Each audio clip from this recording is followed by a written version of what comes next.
परम नामनिष्ठ सहजोबाई ने अपनी पुस्तक सहज प्रकाश में नामजप की एक गुप्त विधि पर प्रकाश डालते हुए रहस्य का उद्घाटन करते हुए बड़ी अद्भुत व्याख्या करी।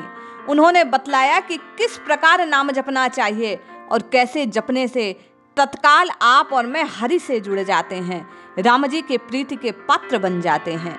जय श्री हरि। पूज्य गुरुदेव के चरणों में बारंबार प्रणाम। सभी नामनिष्ठ साधकों को जय जय श्री सीताराम। बाई जी कहती हैं, ऐसा सुमिरन कीजिए सहज रहे लवलाए, विन जिभ्या बिनु तालवे अंतर सुरत लगाए। सुमिरन ऐसा होना चाहिए, राम राम राम राम इस प्रकार जपो, सहज में उससे प्रीति हो जाए। ना तो जीभ हिलानी पड़े, तलवों पर आपकी जीभ स्पर्श करी रहे।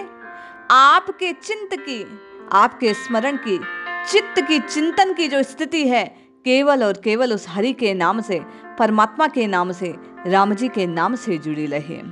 हंसा सो हम ताकरी सुरति मकुरिया पोय, उतरी उतरी फिर चढ़े सहजो सुमिरन होय। जिस प्रकार माला को घुमाने पर बार बार माला के मन के ऊपर और नीचे चढ़ते और उतरते रहते हैं, उसी प्रकार जीवन में प्रत्येक कार्य को करते हुए साधक को अपने स्मृति रूपी माला पर, अपने चित्त रूपी धागे में राम जी के नाम रूपी मनके को बार बार घुमाते रहना चाहिए। केवल और केवल प्रत्येक परिस्थिति में, प्रत्येक कार्य में, जीवन के हर क्षण में सहजोबाई कहती है राम जी के नाम को बार बार जपना चाहिए। वर्त बांध करी धरन में कला गगन में खोए, उद उरव नट जो फिरे सहजो राम रिझाए। बोले जिस प्रकार नट अपनी कला का प्रदर्शन करते हुए अपने आप को प्रदर्शन में ही लय कर लेता है, उस कला में ही वह खो जाता है। अपनी कमर में एक रस्सी को बांधता है और ऊपर नीचे उस रस्सी पर दौड़ता है, घूमता है, फिरता है, चलता है, नाना प्रकार के कृत्य करता है, लेकिन उसका ध्यान पूर्णतया उसी कला में रहता है। उसी प्रकार साधक को चाहिए कि अपने जीवन के प्रत्येक कार्य को करते हुए भी वह केवल और केवल राम जी के नाम में अपने चित्त को लगाए रहे। नट चाहे जिधर दृष्टि करे उसका ध्यान उसी रस्सी पर रहता है, जिसे एकाग्रचित हो वह चलता है, गिरता नहीं है, कर्तव्य दिखाता रहता है। उसी प्रकार साधक जीवन के प्रत्येक कर्म को करे, गृहस्थ में रहकर आप और मैं सारी क्रियाओं का संपादन करें, लेकिन सुरति, स्मरण, चित्त केवल और केवल राम नाम से जुड़ा रहे। बाई जी कहती हैं, लगे सुन्न में टकटकी आसन पद्म लगाए, नाभि नासिका माही कर सहजो रहे समाए। आप और मैं आंखें मूंद कर पद्मासन की अवस्था में बैठकर अपने आज्ञा चक्र पर ध्यान लगाएं।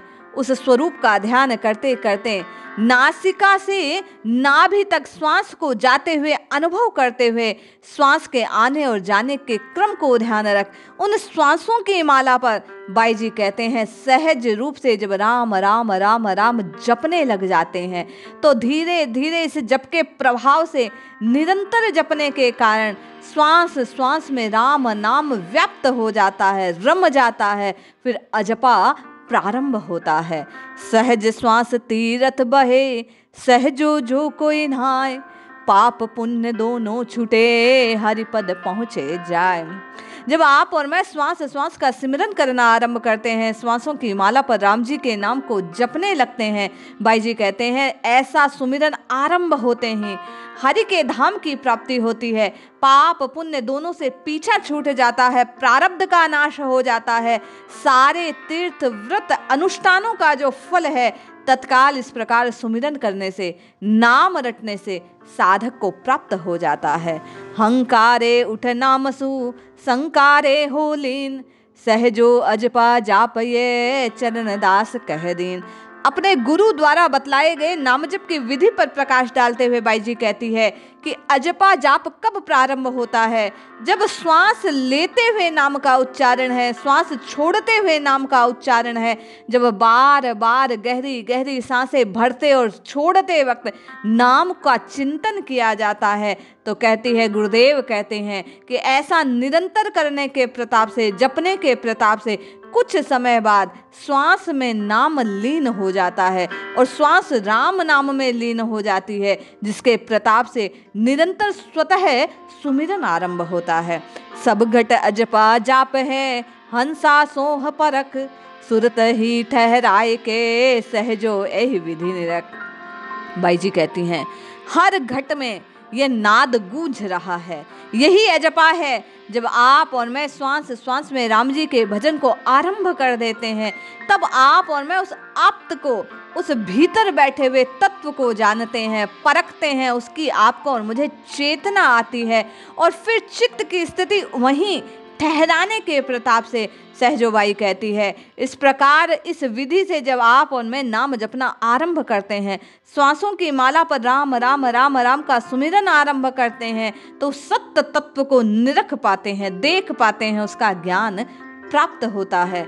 सब घट व्यापक राम है, देही नाना वेश, रावर अंक चांडाल घर, सहजो दीपक एक। बाई जी कहती हैं कि जब सहज समाधि लगने लगती है, राम नाम के प्रताप से ये अजपा आरंभ हो जाता है, तो सब घट घट में बैठा वो आप्त काम जो है, परम तत्व जो है, परम पुरुष जो है, परम प्रकाश है, उसका आप और मैं नाना प्रकार के देह में, वेश में उसका स्थान पा जाते हैं, उसकी आपको और मुझे प्राप्ति हो जाती है। फिर चाहे साधक कोई राजा हो, रंक हो या चांडाल हो, उससे उसको भेद नजर नहीं आता है। घट घट में व्यापक उस राम की उसे प्राप्ति हो जाती है। फिर देह और देही के भेद का उसे ज्ञान होता है, उस परम दीपक का, परम पुरुष का, परम तत्व का उसे एकाकार की भावना से ज्ञान होता है, द्वैत समाप्त हो जाता है। बाई जी कहते हैं, इसके लिए आवश्यक है कि साधक राम राम राम राम रटना आरंभ करे, नाम के प्रताप से निर्मल चित्त को प्राप्त करेगा और निर्मल चित्त होते ही उस परम तत्व की झांकी अपने आप मिलेगी। इसलिए आप और मैं नाम जपना आरंभ करें, निश्चित लाभ होगा। जय श्री हरि।